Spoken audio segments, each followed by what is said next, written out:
Saludos, nosotros somos Laura Paulino Polanco y yo, Jeremías Pérez, y vamos a estar hablando acerca del tema de hidrocefalia. Les voy a dejar con mi compañera que inicie. Bien, dentro de la tabla de contenidos vamos a tener concepto de clasificación, la etiopatogenia, la clínica y por último el tratamiento. Pásala.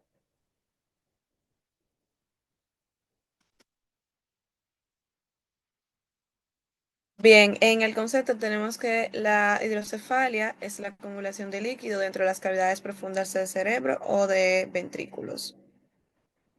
Pásala. De manera introductoria, podemos decir que el líquido cefalorraquídeo se produce en los plexos coroideos, fundamentalmente a nivel de los ventrículos laterales y el cuarto ventrículo, a razón de aproximadamente unos 1.500 miligramos diarios. Pasan. Como podemos ver en esta imagen, desde los ventrículos laterales alcanza al tercer ventrículo a través de los agüeros de Monroe y por el acueducto de Silvio. Llega al cuarto ventrículo en la fosa posterior para salir a las cisternas del espacio subaranoideo por los agujeros de Lusca y Mayendi.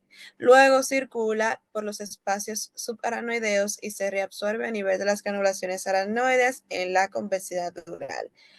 Básicamente en esta imagen tenemos un resumen de todo lo que dije anteriormente. Pásala, que no se va a ver.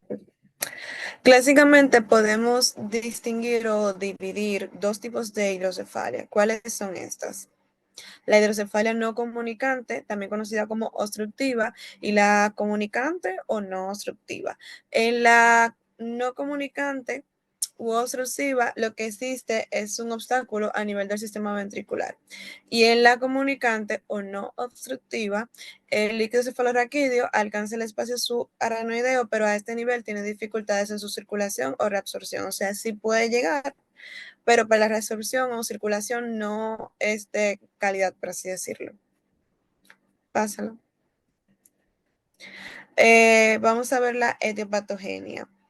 Tenemos distintos mecanismos por los cuales pueden ocurrir una hidrocefalia, pero dentro de los principales vamos a estar mencionando tres, que es la hipersecreción de líquido cefalorraquídeo.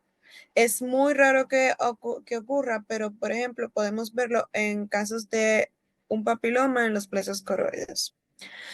También que exista un trastorno del tránsito lucoral. Es el mecanismo fundamental porque, por ejemplo, un tumor o un hematoma puede obstruir la circulación del líquido cefalorraquídeo y producir lo que sería una hidrocefalia no comunicante. Y por último, tenemos alteraciones del drenaje venoso intracraneal. Estos lo que hacen es que dificultan la reabsorción del líquido cefalorraquídeo hacia el torrente sanguíneo. Un ejemplo que podemos mencionar es la hidrocefalia crónica del adulto. Fácil. Aquí tenemos un ejemplo de lo que sería una hidrocefalia o cómo se vería. Lo que está en el cuadro sería lo que marcaría una hidrocefalia por obstrucción. Pasado. Veamos la clínica. Para ver la clínica la vamos a dividir en una hidrocefalia del lactante e hidrocefalia en niños mayores y adultos. Primero vamos a ver la del lactante. La hidrocefalia en los lactantes se manifiesta con un aumento del perímetro craneal, lo que conocemos como macrocefalia, una dilatación de las venas epicraneales, un abombamiento de fontanelas, signo de Macewen, que es básicamente un sonido que se va a escuchar al percutir el cráneo. Y vamos a tener también transiluminación positiva en la cabeza. También son frecuentes el llanto y la irritabilidad en el lactante.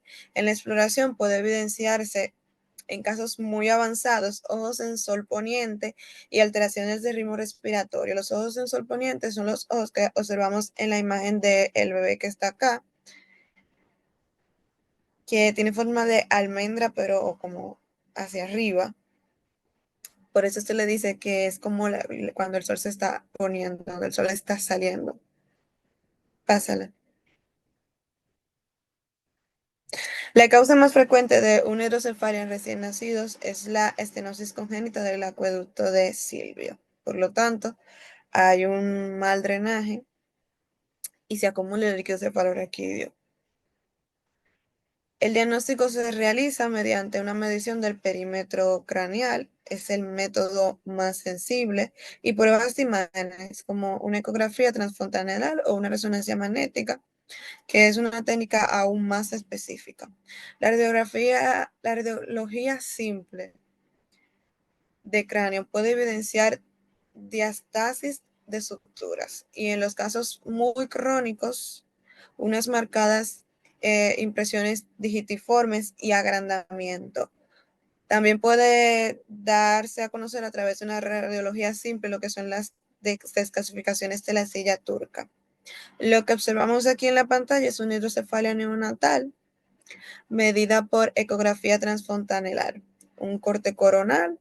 Aquí vemos que hay un aumento de la talla de los ventrículos laterales, sobre todo derecho en el tercer ventrículo y en el asa temporal derecha. El aumento se marca por unos punticos azules que hay en la imagen. Pásala.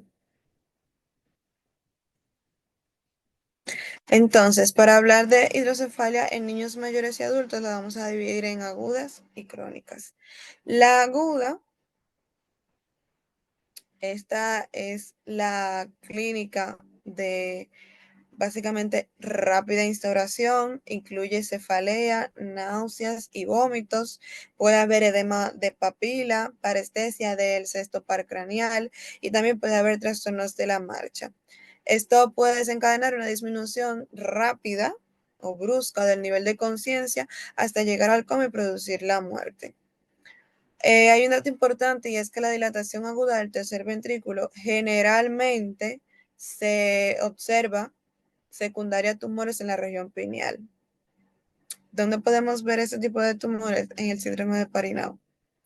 En las crónicas, la clínica es más insidiosa, hay edema de papila y a veces puede haber atrofia óptica. En enfermos muy crónicos es posible la aparición de alteraciones de la marcha, paraparesia espástica, dismetría en miembros superiores e incluso puede haber alteraciones endocrinas por disociación de la hipófisis. Pásale. Ahora le dejo con mi compañero Jeremías. Muy bien, ahora vamos a estar hablando acerca del tratamiento de la hidrocefalia.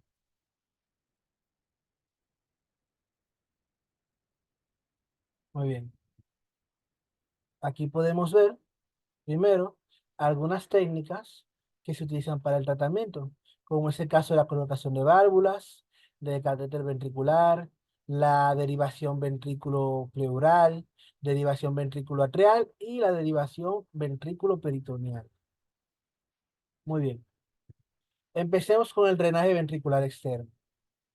Este se trata de una solución temporal para hidrocefalias agudas en las que se prevea que tras tratamiento correcto de la causa no va a ser necesaria una derivación permanente de líquido cefalorraquídeo, o en los casos en los que no se puede implantar un drenaje definitivo por infección. Resulta especialmente útil en los casos de hemorragias intraventriculares y meningitis, y normalmente en situaciones de urgencia. Tenemos el caso de las derivaciones, o chunks o válvulas, como el que estábamos mencionando al principio, los cuales son dispositivos que van a derivar de forma permanente el líquido cefalorraquídeo desde los ventrículos cerebrales a otras cavidades del organismo, como las que estábamos mostrando. La más empleada es la ventrículo peritoneal, pero también pueden implantarse ventrículo atriales y ventrículo pleurales. Una más que tenemos es la ventriculostomía premamilar endoscópica, la cual va a crear una comunicación directa entre el tercer ventrículo y el espacio subaracnoideo a través de una perforación en el tercer ventrículo para comunicar este y los ventrículos laterales con las cisternas basales para permitir así la reabsorción del líquido cefalorraquídeo. Aquí tenemos los ejemplos de un drenaje por válvula, y una ventriculoscopía mamilar. Muy bien, ahora vamos a hablar de las complicaciones asociadas a los mecanismos de derivación del líquido cefalorraquídeo. Tenemos el caso de la obstrucción de Shunt, que puede a reincidir el hidrocefalo del paciente, infecciones por estafilococo epidermidis, el cual suele añadirse o pegarse estos dispositivos que uno utiliza, la hiperfunción o slip ventricular, lo cual va a terminar causando cefalea ortostática, gigromas, hematomas subdurales o ventrículos pequeños. Y tenemos la nefritis del Shunt, que ocasionará glomerulonefritis y complemento bajo. Muy bien, ahora hablemos acerca de la hidrocefalia crónica. Esta también llamada hidrocefalia normotensiva o hidrocefalia a presión normal. Esta suele ser idiopática o secundarias a otros trastornos neurológicos, como es el caso de la hemorragia subaracnoidea. Y esta va a contar con la triada de Hacking-Adams, la cual consta de demencia, incontinencia urinaria y trastornos de la marcha. A veces puede estar asociada a trastornos extrapiramidales. Eh, en cuanto a su diagnóstico, se sospecha de esta ante el hallazgo de una hidrocefalia comunicante en las pruebas de imagen. Algo sobre esta, que este es muy común en personas mayores. El diagnóstico se va a hacer en base a la clínica y las imágenes. Esta no tiene datos que sean patognomónicos. El diagnóstico diferencial se va a realizar con hidrocefales vacuo o secundaria a una atrofia cerebral. La atrofia cerebral también es otra cosa que es muy común en personas mayores.